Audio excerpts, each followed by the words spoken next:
Hi friends, வீட்டில் உள்ள பொருட்களை வைத்து நல்லா கிரீமி அண்ட் டேஸ்டான ஐஸ்கிரீம் இது போல ட்ரை பண்ணுங்க. ஒரு மிக்ஸி ஜாரில் 2 குட் டே பிஸ்கெட் சேர்த்துக்கோங்க. இனிப்புக்காக தேவைக்கேற்ப சுகர் சேர்த்து நல்லா ஃபைன் பவுடரா கிரைண்ட் பண்ணிக்கோங்க. இப்போ 1 டேபிள் ஸ்பூன் பாலாடை, அரை கப்பு காய்ச்சி ஆற வச்ச பாலை சேர்த்து இது நல்லா கிரைண்ட் பண்ணிக்கோங்க. பாலாடை சேர்க்கும் போதே ஐஸ்கிரீம் நல்லா கிரீமியா வரும். இப்போ கடாயில் 1/2 லிட்டர் அளவுக்கு பசும்பால் சேர்த்துட்டு இந்த 1/2 லிட்டர் பால் 1/4 லிட்டரா ஆகும் வரை பாடியை இது போல எடுத்து விட்டு குக் பண்ணிக்கோங்க. அப்பதான் ஐஸ்கிரீம் நல்லா கிரீமியா வரும். இது திக்கான பிறகு அரைத்து வைத்த பேஸ்ட்களை இது கூட சேர்த்து நல்லா மிக்ஸ் பண்ணிக்கோங்க. ஃபுல் வீடியோ அளவுகளுடன் பார்க்கறதுக்கு டிஸ்கிரிப்ஷன் பாக்ஸ்ல லிங்க் கொடுத்துருக்கிறேன், செக் பண்ணி பாருங்க.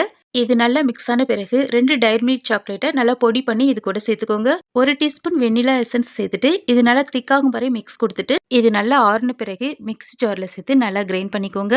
இப்போ ஒரு டைட்டான பாக்ஸ்ல இதை ஸ்டோர் பண்ணி 8 மணி நேரம் ஃப்ரீசர்ல செட் ஆக விட்டுருங்க. நல்லா கிரீமியான டேஸ்டான ஐஸ்கிரீம் ரெடி. ட்ரை பண்ணுங்க, சப்ஸ்கிரைப் பண்ணுங்க. Thank you, by.